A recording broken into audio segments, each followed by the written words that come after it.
Hey guys, Christina Ritchie. If you want more pars, but you're over the top, you got the pulls and the slices, I'm going to share the top 5 culprits of why you might be over the top.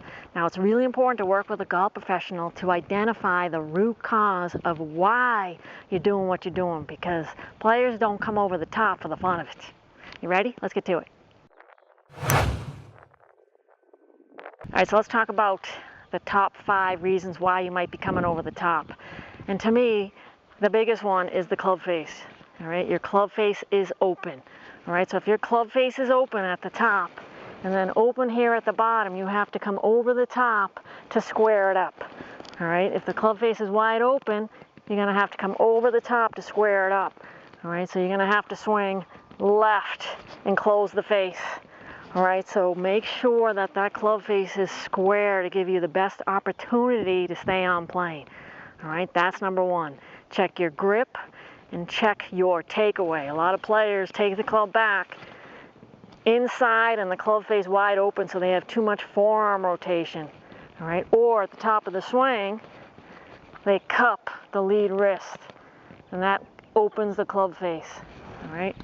Or on the downswing, they want to get that lag, so they're cupping their lead wrist to try to get that lag, and that club face is wide open. All right, so then you're going to get flip here at the bottom. All right, so club face is number 1. Check that first.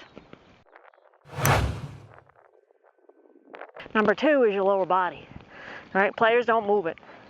All right, so they get to the top of their swing, and the lower body's not doing anything, and the upper body's saying, well, I got to hit the ball, so you hit the ball. All right, and then you kind of swing into yourself because your lower body's not moving. When that happens, you roadblock yourself and you can't get to a finish, so players often kind of get out of the way like that. All right, so the lower body has to engage. You have to engage your lower body because that helps you to leverage the ground as well. It's so important. All right, so when you're in your golf posture, I'll turn to the side here, you really want to sit into your hips. All right, so deep into your hips so your butt goes deep. Engage this. Just don't add a crease. Actually engage the ground, engage your butt, and that helps you engage the ground. And then on the downswing, same deal with this butt.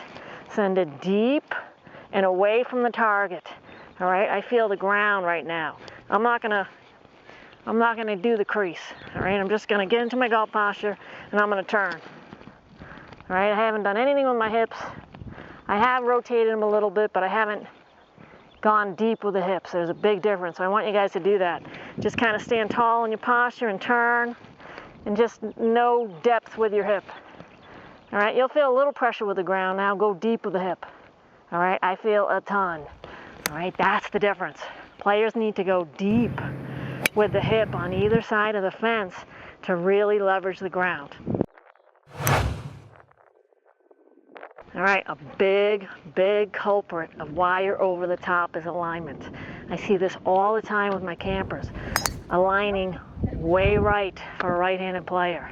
Yeah, so your setup is you aim right, and then you pull it across, and that gives you your fade. Way right. And what's going to happen if you're way right? You are going to come over the top to redirect it. All right, and this is from tee to the green. All right, I see this from driver, fairway, chipping. You're going for the middle flag, correct? Correct. All right. Right there, over that little brown piece of grass. You're left of that with your alignment. Putting. All right, you got to watch your alignment. If you're too far right, you're going to come over the top. So with a long game, the tempo is 3-to-1.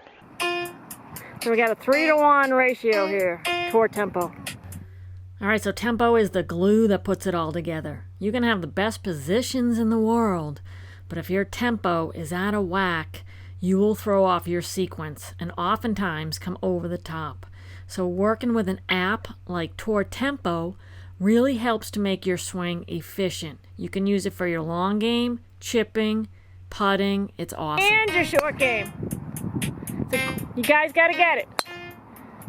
Diane definitely needs it because she's hitting it way better. All right, and the last culprit that could create an over-the-top move is just awareness of where your hands and club are in space. Right? When you get into the backswing, a lot of players lose awareness of where their hands and club are, and they actually kind of have a little panic attack. Right? So when you have a little panic attack, what are you going to do? You're going to jump on it. All right? Because you're afraid you're not going to be able to hit the ball. Players that get deep with the hands, all right, so they get deep with the hands, are afraid that the ball's going to go dead right. All right, so players oftentimes get their hands here because it feels more comfortable, because they can see their hands and then they can just hit the ball. But unfortunately, if the hands aren't deep enough, the minute you start your downswing, you're over the top. All right, so you got to make sure that your hands, your arms, and your backswing structure is deep enough. All right, so in line with your trail shoulder, not your front shoulder.